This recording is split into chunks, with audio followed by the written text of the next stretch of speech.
Minto TV को subscribe करें और बेल आइकन के बटन को प्रेस करें ताकि मज़े मज़े की वीडियोस आपको मिलती रहें। जंगल में सब कुछ बहुत अच्छा चल रहा था, सब बहुत अच्छे से रह रहे थे और वो सब पूरा दिन मौज मस्ती करते, अपने लिए खाना ढूंढते और फिर खूब अल्लाह गुल्ला करते। एक दिन टुनटुनी चिड़िया जंगल में अकेली बैठी होती है कि इतने में उसके पास एक परिंदा आता है और बोलता है, टुनटुनी चिड़िया, मैं बादलों का संदेश लाया हूँ। इस साल जिस जंगल में बहुत ज़्यादा बर्फबारी होगी, सब पंछियों को बोल देना कि वो सावधान रहें और इसके लिए तैयार रहें। टुनटुनी चिड़िया उसे कहती है, ठीक है बादलों वाले पंछी, मैं सब परिंदों को बता देती हूँ कि इस साल बहुत बर्फबारी होने वाली है और सब लोग सावधानी बरत लें। फिर वो बादल वाला पंछी उड़कर चला जाता है क्योंकि वो बहुत जल्दी में होता है, उसने बाकी सबको भी बताना होता है। टुनटुनी चिड़िया तोते और टुनटुन को बताती है, आज बादलों वाला पंछी मेरे पास संदेश लेकर आया था।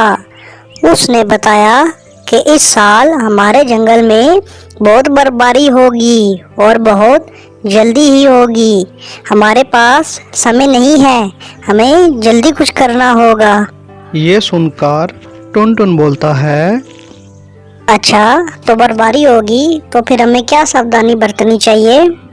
इतने में तोता बोलता है, दोस्तों, अब हमें वक्त ज़ाया बिल्कुल भी नहीं करना चाहिए। हमें अपने लिए अब बड़े और मजबूत घर बनाना होंगे और आगे के समय के लिए हमें खाना भी जमा करना होगा। इस तरह करने से ही हम बर्फबारी से आराम से बच सकेंगे। अगर हमने ऐसा नहीं किया तो बहुत मुश्किल में पड़ जाएंगे। टुनटुनी चिड़िया बोलती है, हाँ दोस्तों, हमें ऐसा ही करना होगा और इसके साथ साथ हमें लकड़ियाँ भी जमा करनी होंगी जिससे हम आग जलाकर घर को गर्म रख सकते हैं और खुद को भी गर्म रख सकते हैं। तोता और टुनटुन बोलते हैं, हाँ हमें ऐसा ही करना होगा। टुनटुनी चिड़िया कहती है, दोस्तों, अब तुम दोनों काम में लग जाओ और मैं कालू कौवे और शीला कौवी को भी पता कराती हूँ कि वो भी बर्फबारी होने से पहले पहले अपना बंदोबस्त कर लें। आओ आओ टुनटुनी, कैसे आना हुआ? कालू भाई और शीला, मैं आपको कुछ बताने आई हूँ। बताओ टुनटुनी, क्या बताने आई थी तुम? कालू भाई, मेरे पास आज बादलों का पंछी संदेश लेकर आया था और वो बोल रहा था कि इस जंगल में चंद ही दिनों में बर्फबारी शुरू हो जाएगी, इसलिए आप उसका कुछ ना कुछ हल निकाल रहे, ये ना हो बाद में किसी बड़ी परेशानी में पड़ जाएं। अच्छा टुनटुनी, हमें क्या करना चाहिए फिर? कालू भाई, अपने घरों को मजबूत बनाएं और खाने पीने की चीजें इकट्ठी करें और साथ में कुछ लकड़ियां भी जमा। टुनटुनी उनको सब बताकर वहाँ से चली जाती है और शीला कौवी कालू से बोलती है, कालू जी, बैठे बैठे क्या सोच रहे हो? चलो घर बनाते हैं, खाना जमा करते हैं और लकड़ियां भी जमा करनी है। कालू कौवा शीला कौवी से कहता है, शीला, तुम क्यों इतनी परेशान हो? तुम्हें क्या इतनी जल्दी पड़ी है? अभी वो बोल रही थी कि अभी टाइम है, कुछ दिन है हमारे पास, हम सब कुछ आराम से कर लेंगे। कालू कौवा बहुत आलसी और कमचोर होता है, उसने कोई भी काम कभी भी टाइम पर नहीं किया होता और शीला उसको भी अच्छे से जानती थी, इसलिए शीला उससे नाराज होकर बैठ गई। उधर तोते और टुनटुन ने मिलकर 3 घर बना लिए थे और जब टुनटुनी चिड़िया वो घर देखती है तो बहुत खुश हो जाती है क्योंकि उनके घर काफ़ी मजबूत और तूफ़ानी बारिश और बर्फ़बारी से बचने के लिए बिल्कुल अच्छे होते हैं और उनको अब पता था कि उनको घर की कोई चिंता नहीं है, इसलिए वो सब अब मिलकर खाना तलाश करने के लिए निकल जाते हैं क्योंकि उन्हें खाना भी जमा करना होता है। उधर शीला भी अपने लिए एक अच्छा सा घर बना लेती है, लेकिन कालू कौवे ने उसकी कोई मदद नहीं की होती। शीला ने अपनी मदद आपके तहत ही ये घर बनाया होता है और वो बहुत गुस्से में होती है कि कालू ने उसकी मदद क्यों नहीं की है। कालू बहुत आलसी होता था, इसलिए वो उससे बहुत नाराज़ थी और उसने सोचा कि वो उसको इस दफ़ा सही सबक सिखाएगी। टुनटुनी चिड़िया, टुनटुन और तोता जा रहे होते हैं खुशी खुशी जंगल में खाने की तलाश में, ताकि वो बर्फबारी में आराम से अपने घर बैठकर खाना खा सके, उन्हें किसी बात की चिंता ना हो।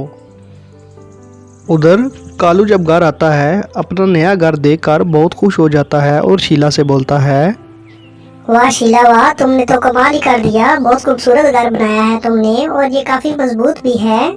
शीला कहती है कालू से, हाँ जी कालू जी, घर तो मैंने बना लिया, लेकिन अब मैं बहुत थक गई हूँ। अब मैंने थोड़ा आराम करना है। अब तुमने खाना भी जमा करना है और लकड़ियाँ भी। ठीक है शीला, तुम परेशान ही हो, मैं सब कुछ इकट्ठा कर लूँगा। ऐसा कहता है कालू शीला से, लेकिन शीला को पता होता है कि कालू बहुत ही कमज़ोर है, उसने कोई काम नहीं करना। इधर टुनटुनी चिड़िया, तोता और टुनटुन ने ढेर सारे चावल इकट्ठे कर लिए थे। अब उनको किसी बात की चिंता नहीं थी कि जब तक बर्फ़ रहेगी ये खाना खाते रहेंगे, इसलिए वो बेसब्री से इंतज़ार कर रहे थे कि कब बर्फ़बारी शुरू होगी। और फिर अगली सुबह वो सब देखकर बहुत ही खुश हो जाते हैं क्योंकि पूरे जंगल को सफ़ेद चादर ने अपने लपेटे में ले लिया था। हर तरफ सफ़ेदी ही सफ़ेदी छाई हुई थी, इतनी ज़्यादा बर्फ़ पड़ी हुई थी कि वो सब देख कर बहुत खुश हो रहे थे क्योंकि उन्होंने पहले कभी बर्फबारी नहीं देखी थी। वो पूरा दिन हल्ला गुल्ला करते हैं और मस्ती करते रहते हैं। और फिर सब बर्फबारी के मज़े लेने के बाद टुनटुनी के घर आ जाते हैं और टुनटुनी से बोलते हैं कि हमें बहुत ही मज़ेदार खिचड़ी बना के दो। टुनटुनी खिचड़ी बनाने में लगी होती है और वो दोनों बहुत ही बेसब्री से इंतज़ार कर रहे होते हैं कि कब खिचड़ी तैयार हो और बर्फबारी के साथ साथ खिचड़ी के भी मज़े लिए जाए। इधर शीला कालू से पहले ही खाना खा चुकी होती है और कालू बोलता है शीला से, शीला, टुनटुनी के घर से खिचड़ी की खुशबू आ रही है और मुझे भी ठंड लग रही है और भूख भी लग रही है, मुझे भी खाना दो। शीला कालू से कहती है, उन तीनों ने मिलकर काम किया है इसलिए वो खिचड़ी खा रहे हैं। जब भी मैं तुम्हें बोलती थी कि चलो खाना इकट्ठा करें, तुम बोलते थे कर लूँगा कर लूँगा। अब करो ना, जाओ बाहर सर्दी में ढूंढ के लाओ खाना अपने लिए भी और मेरे लिए भी। कालू को अब शीला की बातें सुननी पड़ रही थी क्योंकि कालू ने वक्त पर काम नहीं किया। इसीलिए हमें इससे ये सीख मिलती है कि हर काम वक्त पर कर लेना चाहिए, वक्त को कभी ज़ाया नहीं करना चाहिए क्योंकि वक्त जब ज़ाया कर दोगे तो उसके बाद पछतावे के सिवा आपके पास कुछ नहीं बचेगा। मिंटो टीवी को सब्सक्राइब करें और बेल आइकन के बटन को प्रेस करें ताकि मज़े मज़े की वीडियोज़ आपको मिलती रहें।